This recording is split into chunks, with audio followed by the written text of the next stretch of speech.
প্রচুর মহিলা এসেছিলেন, সন্দেহ হয়েছে অনেকে উঠেও পড়েছেন।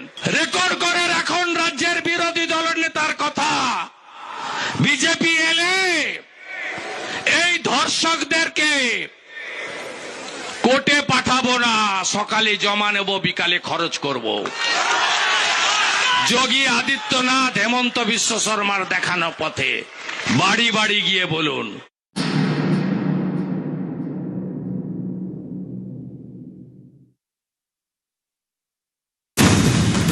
মেরেছে, ভালো করেছে, এটা করা উচিত, সঠিক বিচার হয়েছে। ফুল আস্থা আছে, দাদা বলেছে এমন শাস্তি দেবো তুমি শুধু দেখে নেবে। এই ধর্ষকদেরকে কোর্টে পাঠাবো না। ও অন্যায় করেছে, ও দোষ করেছে, ও হচ্ছে গুলি খেয়েছে, এটা বলার কিছু নেই। গলি কম করেছে, সবার সামনে ফাঁসি দিত ভালো। দিনে ধরবো, রাত্রি কাম তমাম, সেরকমে আজ করে দিলেন। সকালে জমা নেব, বিকালে খরচ করব। ও যা কর্ম করেছে তাতেই গেছে আমার শান্তি। আমার তামান্না চলে গেছে। যদি বিজেপি সরকার তখন থাকতো তাহলে ওই ক্রিমিনালগুলো আজ পর্যন্ত এই দুনিয়ায় থাকতো না। ফাঁসি দিলেই তো তারা বেঁচে যাচ্ছে, তাদের কম সাজা হলো তাদের।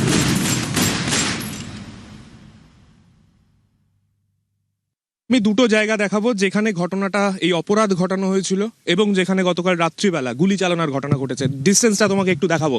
যে জায়গাতে এই মুহূর্তে দাঁড়িয়ে রয়েছে, এখান থেকে তুমি দেখতে পাচ্ছ 20-25 মিটার দূর হবে এখান থেকে। সেই জায়গাতে একটা জায়গা কর্ডন করে রাখা হয়েছে।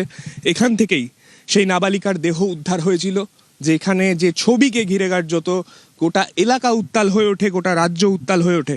সেই গোটা ঘটনার তদন্তে পুলিশ নামে, পুলিশ তদন্তকারী দল, পুলিশের যে 4 জন এখনো পর্যন্ত গ্রেফতার হয়েছে, তাদের মধ্যে একজন প্রভাস মণ্ডল, তাকে নিয়ে গতকাল রাত্রি 12:45 এই ঘটনাস্থলে রিকনস্ট্রাকশনের জন্য এসে পৌঁছয়।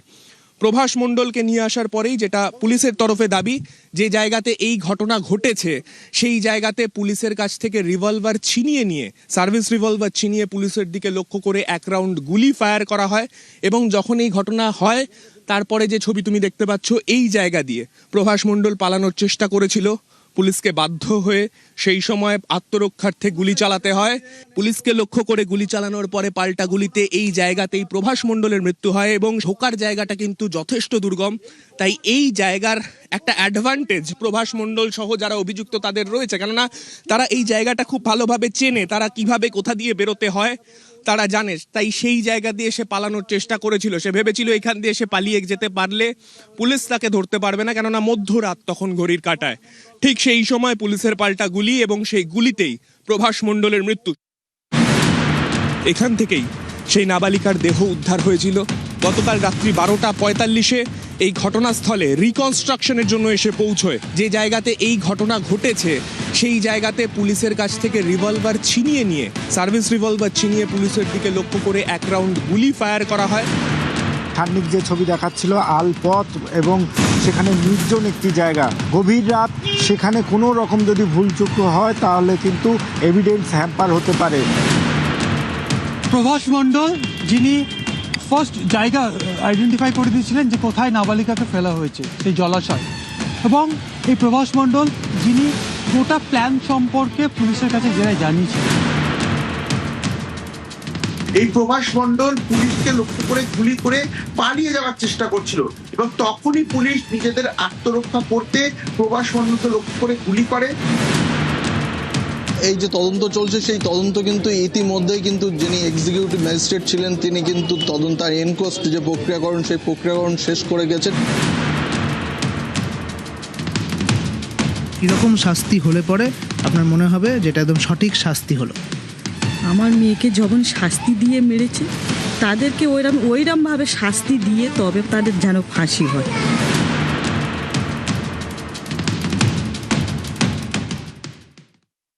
এই মুহূর্তে একজনের গুলিতে মৃত্যুও হয়েছে, যার মূল অভিযুক্তদের মধ্যে আরো একজন যিনি ছিলেন।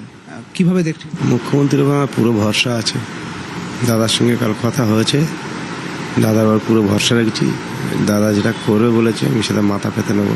আমি শাস্তি চাইছি, শাস্তি দাদা বলে তুমি শুধু দেখে নাও কিভাবে আমি শাস্তি দিই। দাদার ওপর ভরসা আছে আমাদের, আমি আর খুশি আছি এতে। আমি চাই সবাই এরকম শাস্তি পাক। পুলিশ প্রশাসনের উপর ভরসা আছে, পুলিশ ঠিকঠাক কাজ করছে, প্রথম থেকেই পুলিশ ঠিকঠাক কাজ করছে। অগ্নিমিত্রা পাল যে ম্যাম সারাদিন ফোন করে খবর নেয়, এই সকালে ফোন করেছিল, উনি প্রচুরভাবে আমার হেল্প করছে। দিদিকে অনেক অনেক ধন্যবাদ, দিদি আমাদের পাশে আছে। আর দাদা তো আছেই, মুখ্যমন্ত্রী যে শুভেন্দু অধিকারী দাদা ভাই আমাদের সঙ্গে আছে, উনি ভরসা দিয়েছে, ওনার উপর ফুল ভরসা আছে আমাদের। দাদা বলেছে এমন শাস্তি দেবো তুমি শুধু দেখে নেবে, কঠোরভাবে শাস্তি দেবে বলেছে। দাদা যেরকম শাস্তি দেবে সেটা আমরা মাথা পেতে নেবো, দাদার উপরে ভরসা আছে আমাদের। একজনের মৃত্যু হয়েছে আজকে পুলিশের গুলিতে, আপনি খুশি? এটা সবার জনতার সামনে হলে মনে হয় লোক ভাববে যে না দিয়েছে। মুখ্যমন্ত্রী যেরকমটা বলেছিলেন তাতে আপনারা ভরসা পাচ্ছেন? দেখিনি উনি আশা দিয়েছে কতটা এগিয়ে যায়।